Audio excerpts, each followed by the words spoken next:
Assalamualaikum warahmatullahi wabarakatuh, teman-teman. Welcome back to my channel Indah Ribadi Official. Nah, sebagaimana yang teman-teman sudah ketahui, mungkin sudah pernah belajar tentang atau sudah pernah dengar dan sudah pernah menghafalkan, atau ada yang belum pernah menghafalkan, kita akan review kembali bahwa di dalam surat Asy-Syams, di sini aku sambil baca juga karena untuk share ke teman-teman juga, ayat 7 sampai 10. A'udzubillahi minasyaitonirrajim.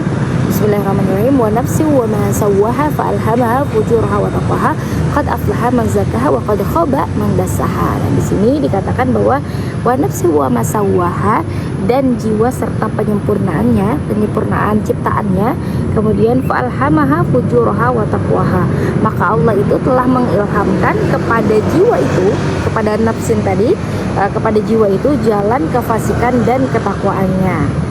Nah, qad aflaha man zakkaha, sungguh beruntung orang-orang yang membersihkan jiwanya atau mensucikan jiwanya, wa qad khaba man dassaha, dan sungguh rugi orang-orang yang mengotorinya. Ini keren banget sih ayat ini menurut aku ya, karena di sini kita bisa melihat tentang bahwa Allah itu sebetulnya sudah menyempurnakan penciptaan jiwa seseorang, nafsun gitu ya, nafsi wa masawaha. Tapi sebelum kita membahas tentang surat Asy-Syams ini, kita akan membahas juga tentang jiwa.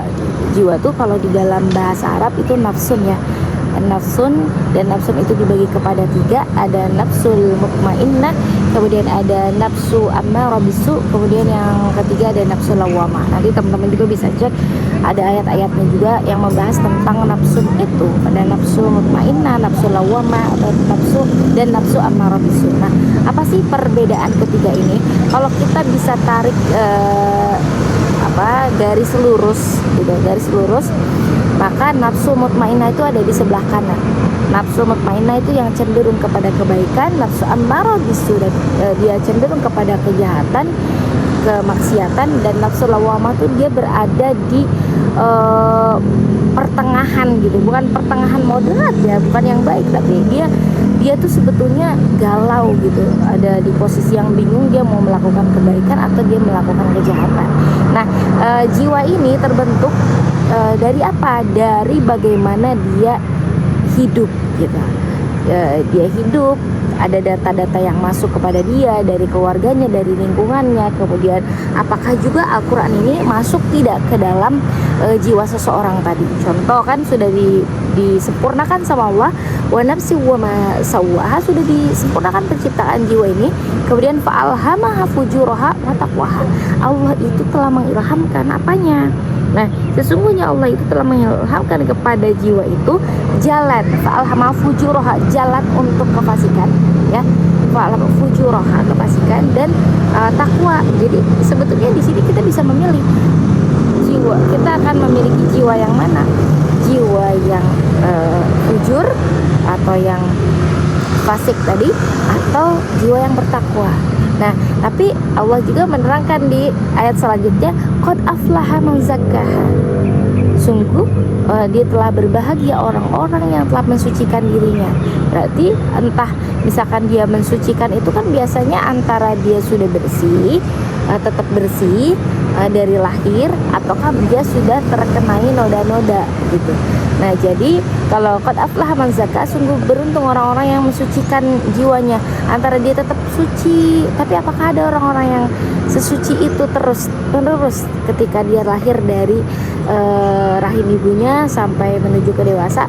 Ada orang-orang terpilih Allah Subhanahu wa taala. Tapi Nabi Muhammad SAW, beliau adalah orang yang terpilih oleh Allah. Jadi ketika kan langsung dibersihkan oleh malaikat Jibril kan, seperti itu. Nah, selanjutnya di sini kalau seandainya dia itu melakukan fujur, maka ayat selanjutnya juga ada waqad khaba man dassaha. Subhanallah, yang merinding juga.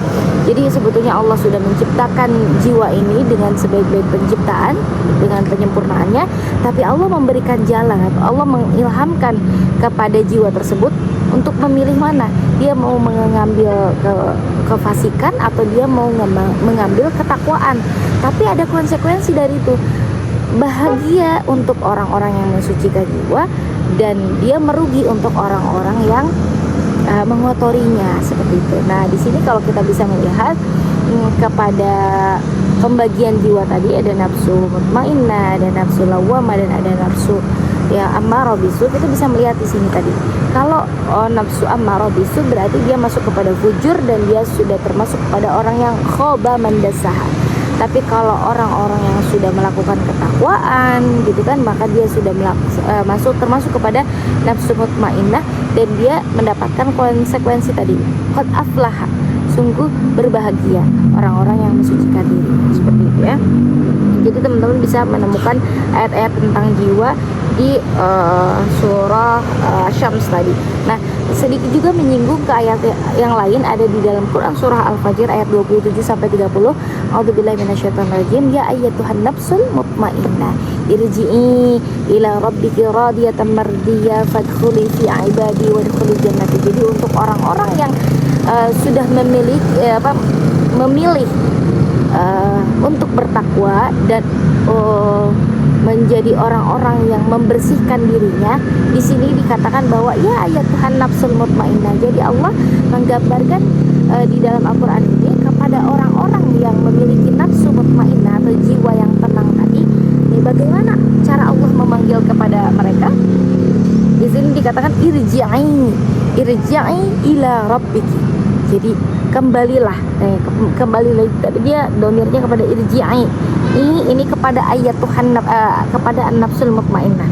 Irji'i ila rabbiki, jadi kembalilah kepada Tuhanmu, radiyatan mardiyah, dia dengan ridho dan diridhoi, dia ridho dan Allah pun ridho dan diridhoi sama Allah Subhanahu wa taala. Fadkhuli fi ibadi, lalu masuklah ke dalam golonganku. Fadkhuli udkhul gitu. Jadi kalau seandainya ada tamu masuk udkhul ini fadkhuli fi ibadi, masuklah ke dalam golongan hamba-hambaku, wadkhuli jannati, dan masuklah ke dalam surga. Masya Allah ya, ini luar biasa. Jadi betapa Allah ini menggambarkan kepada di dalam Al-Quran ini sebuah konsep bahwa kalau Allah itu sudah membuat begitu sempurna jiwa itu, kemudian Allah mengilhamkan kepada jiwa tersebut untuk memilih mau melakukan kejahatan atau mau melakukan kebaikan gitu kan. Kalau kamu melakukan kejahatan ada konsekuensinya, kalau kamu melakukan kejahatan ada konsekuensinya. Tapi ketika kamu melakukan kebaikan, ketakwaan dan sebagainya, konsekuensinya itu tadi aflah man zakaha, dia bahagia, orang-orang yang mensucikan jiwanya. Kemudian juga dia tadi dipanggil oleh Allah Subhanahu wa taala untuk masuk ke dalam surganya Allah dengan ridho dan diridhoi oleh Allah, dan termasuk digolongkan juga kepada orang-orang yang hamba-hamba Allah yang masuk kepada surga. Selanjutnya ada juga ya teman-teman di ayat-ayat yang lain yang membahas tentang konsekuensi juga orang-orang yang memiliki nafsu amarah bisu dan nafsu lawamah. Insyaallah di next video kita akan membahas lagi. Nah, selanjutnya ya teman-teman semuanya, ada beberapa dalil yang bisa Indah sharing di sini tentang dalil nafsu mutmainnah. Tadi surat Al-Fajr 27 ayat sampai 30. Selanjutnya juga ada surah nafsu amarah bisu ada di surah Yusuf ayat 53, dan selanjutnya surah Al-Maidah ayat 13 bahas tentang nafsu lawamah. Insyaallah kita akan ketemu lagi di episode berikutnya tentang bagaimana Al-Qur'an, bagaimana keluarga bisa mempengaruhi jiwa seseorang. Thank you for watching my video. Jangan lupa like, share, dan subscribe. Wassalamualaikum warahmatullahi wabarakatuh.